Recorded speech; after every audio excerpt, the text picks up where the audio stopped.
When President Donald Trump first began talking about ending chain migration in 2017, media outlets pointed out that his own parents-in-law had likely obtained lawful permanent residency through their daughter Melania, a naturalized U.S.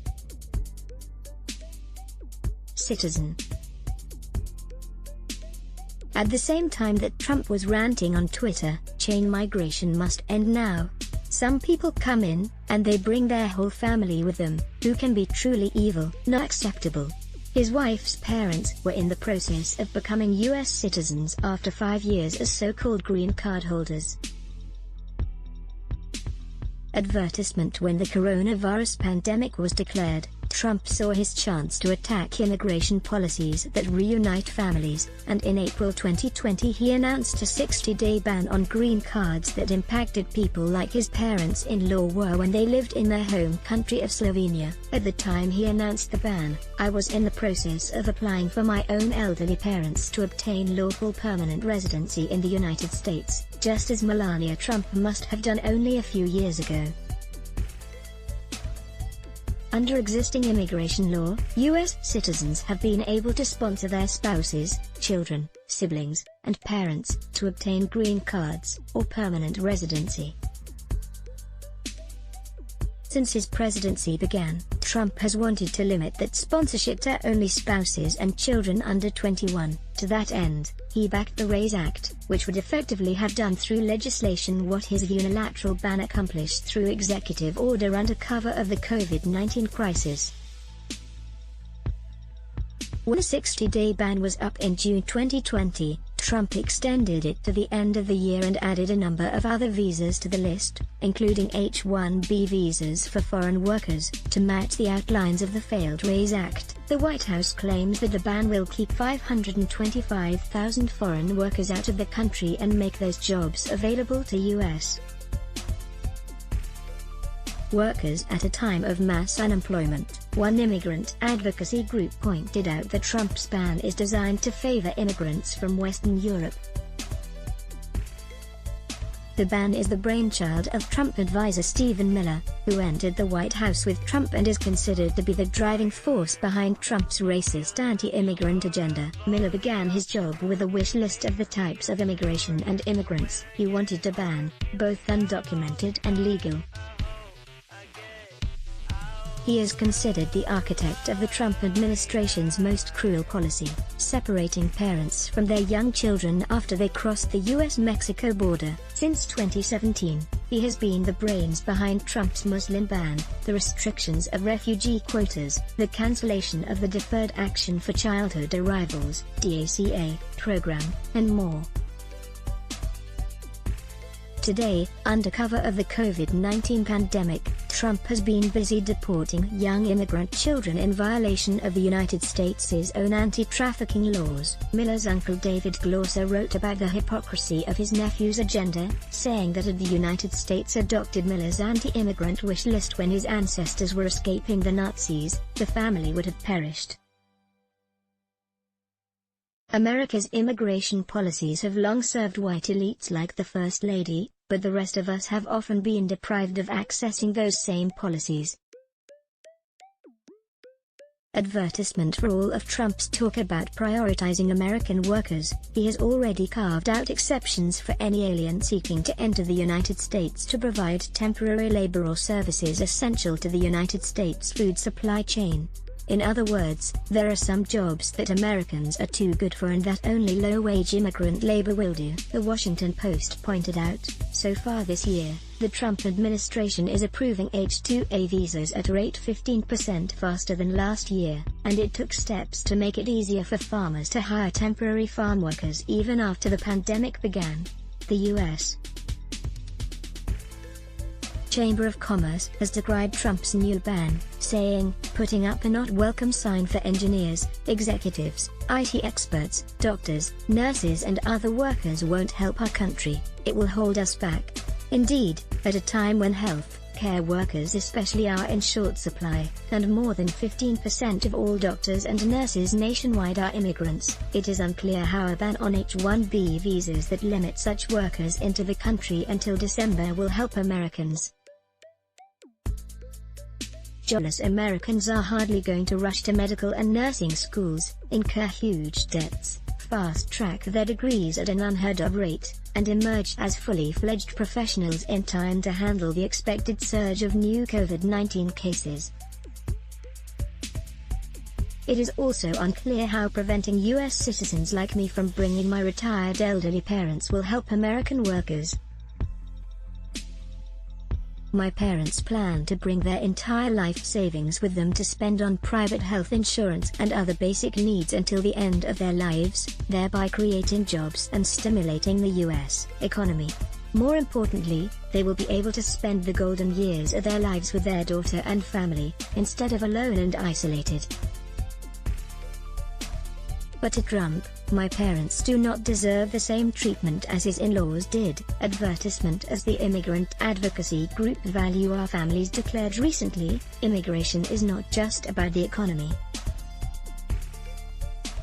Our system is designed to unify family members and is a legal right for many Americans. Trump has trampled over that right and the rights of so many people over and over since he took office. His trampling of rights is precisely why millions of Americans, comprising a minority, albeit a significant one, voted for him in 2016 and plan to vote for him a second time. Trump did not come into office in spite of demonizing immigrants. He was elected because he repeatedly dehumanized non-Americans, particularly brown-skinned ones. He brought with him Stephen Bannon, a man who said he was a fan of the Camp of the Saints, a horrendously racist tome written by the late French author Jean Raspail, that depicted ugly caricatures of Indian immigrant hordes destroying the European way of life. Trump's presidency is a clear symbol of the last gasp of white supremacy, angrily asserting its power over a country that, in spite of centuries of institutional policies designed to privilege whites, is becoming browner every year.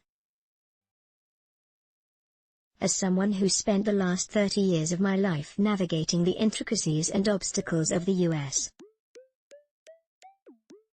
legal immigration system, I am one of the relatively privileged ones, especially when compared to the traumatized undocumented children who have been separated from their desperate parents, or the refugees fleeing violence whose legal right to seek asylum has been decimated, and yet today, even I remain separated from my parents.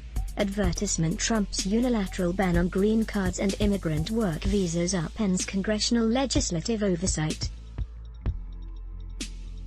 California Representative Judy Chu, who happens to be my representative, last year introduced the Reuniting Families Act to streamline legal immigration pathways and make them more humane. So far the bill has 78 sponsors. Even the U.S. Supreme Court, which far too often tilts rightward, slapped back against the president's egregious attacks on DACA registrants. In a 5-4 decision on June 18, justices voted to keep the Obama-era program intact, offering some measure of relief to the 650,000 young immigrants who have been able to defer deportation and legally work in the United States. Justice Sonia Sotomayor correctly pointed out that Trump's decision to cancel DACA was marked by impermissible discriminatory animus. Trump has expressed such discriminatory animus to non-white Americans since the beginning of his candidacy and presidential tenure. Through his anti-immigrant policies, he is keeping families like mine separated.